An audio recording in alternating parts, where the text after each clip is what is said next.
যে প্রচণ্ড গরম পড়েছে, সেই গরমে অতিরিক্ত তেল মশলা দিয়ে চিকেন না খেয়ে যদি পাতলা করে এইভাবে খাওয়া যায় তাহলে কিন্তু খুব বেটার হয়। সো সেজন্য আমি একটা চিকেন নিয়েছিলাম, হাফ কেজির মতন চিকেন ছিল এখানে। সো চিকেনটা আমি আগেই ম্যারিনেট করে রেখেছিলাম। এখানে আমি কিছু মশলা দিয়েছি, যেমন টক দই, আদা বাটা, রসুন বাটা, জিরা গুঁড়া আর মরিচ দিয়ে, সরিষার তেল দিয়ে আর আলু মিক্স করে সুন্দর করে মাংসটাকে আগে ম্যারিনেট করে রেখেছিলাম। এইটা হচ্ছে আমাদের সাধারণ মুরগি না, এটা ছিল হচ্ছে পাহাড়ি টাইপের দেশি মুরগি। এটা একটু হাড় শক্ত টাইপের হয়, সেজন্য মাংসটা আগে সুন্দর করে ম্যারিনেট করে রেখেছিলাম টক দই দিয়ে, যাতে সেদ্ধ হয় ভালোভাবে। প্রায় 5-6 ঘন্টার মতো ম্যারিনেট করা ছিল। সো মুরগিটা রান্না করার জন্য চুলায় প্যান বসিয়ে দিয়ে তাতে গোলমরিচ, শুকনা মরিচ, দারুচিনি, এলাচ, লং দিয়ে ভালো করে শুকনো মশলাগুলো দিয়ে মশলাটাকে সুন্দর করে ভেজে নিতে হবে। সুন্দর করে মশলাগুলো ভাজা হয়ে গেলে আমরা এর মধ্যে মাংস দিয়ে দেবো। যেহেতু মাংস দেওয়ার আগে পেঁয়াজ দিতে হবে, তাই পেঁয়াজটাকে সুন্দর করে ভেজে নিতে হবে। শুকনো মশলা ভাজার যখন একটা সুন্দর ঘ্রাণ চলে আসছে, তখনই এর মধ্যে পেঁয়াজটা দিয়ে নিলাম। পেঁয়াজটা দিয়ে পেঁয়াজটাকে সুন্দর করে ভেজে নিতে হবে, ব্রাউন কালার আসা পর্যন্ত পেঁয়াজটাকে হালকা হিটে ধীরে ধীরে ভেজে নিতে হবে। আমরা কিন্তু তেল কম ইউজ করেছি, কারণ এই মুরগির শরীরে অনেক চর্বি ছিল, তাই আর এক্সট্রা তেলেরও প্রয়োজন পড়েনি, ওই তেলেই রান্না হয়ে গেছে। তাই হালকা তেলে পেঁয়াজটাকে সুন্দর করে ভেজে নিচ্ছি। এবার সেই ম্যারিনেট করা মাংসটা এর মধ্যে দিয়ে মাংসটাকেও সুন্দর করে শুকনো মশলার পেঁয়াজের সাথে ভেজে নিতে হবে। এত টেস্টের অসাম খেতে হয়েছিল, সেটা হচ্ছে বলার বাইরে।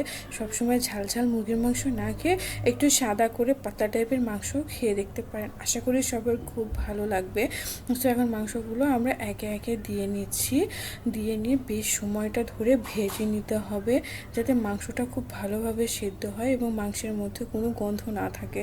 সো মাংসের গন্ধ লাগলে মাংসটা খাওয়া যায় না, সেজন্য চেষ্টা করি স্মেললেস একটা চিকেন রেডি করার জন্য। আশা করি এটা সবার খুব উপকারে লাগবে। মাংসটাকে সুন্দর করে শুকনো মশলা এবং পেঁয়াজের সাথে ভেজে নিয়ে মাংসে পানি ছাড়া পর্যন্ত অপেক্ষা করব। ভাজতে ভাজতে আশা করি মাংসে পানি ছেড়ে যাবে, বেশিক্ষণ সময় লাগার কথা না। সো বন্ধুরা, তোমরাও দেখতে থাকো। এদিকে একটুখানি আমরা 10 মিনিটের জন্য ভাপে দিলাম, যাতে মাংসটা খুব ভালো সেদ্ধ হয়। আমরা কিন্তু এক্সট্রা কোনো পানি ইউজ করি নাই, মাংসের যে পানি বেরিয়েছিল সেখানে আর একটু ঝাল করার জন্য আরও কিছু কাঁচামরিচ বাটা অ্যাড করেছি, করে এখন এটাকে সুন্দর করে কষিয়ে নিতে হবে। যখন মাংসের পানি অনেকটা চলে আসলো, তখন আমরা এখানে তেহারি মশলা ইউজ করেছিলাম। এটা হচ্ছে এই তেহারি মশলার জন্য মাংসটা এরকম হোয়াইট কালার হয়েছিল আর খেতে খুব টেস্ট হয়েছিল। আমি বলবো তোমরা তেহারি মশলা দিয়ে একবার মাংস রান্না করে দেখো, আশা করি সবার খুব ভালো লাগবে।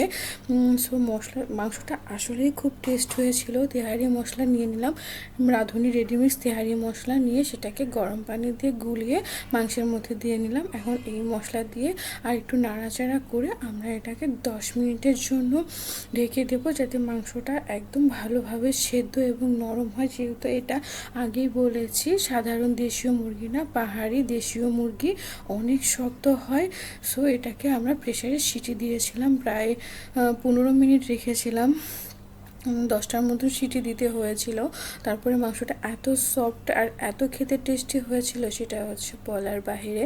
সো এই মুরগিগুলো সচরাচর পাওয়া যায় না, এটা নিয়ে আসা হয়েছে আমার বোনের বাড়ি থেকে। সো এখন এটাকে আমরা সিটি দেওয়ার জন্য রেখে দিলাম, 10 মিনিট থেকে 15 মিনিটের মতো রেখেছিলাম। তারপরে খুলে দেখলাম যে এত সুন্দর রং হয়েছে, এত তেল ছেড়েছে, আমরা তো এত তেল ইউজই করি নাই। সো বন্ধুরা, তোমাদের রেসিপি কেমন লাগবে অবশ্যই অবশ্যই কমেন্টে জানাবে। তোমরা অবশ্যই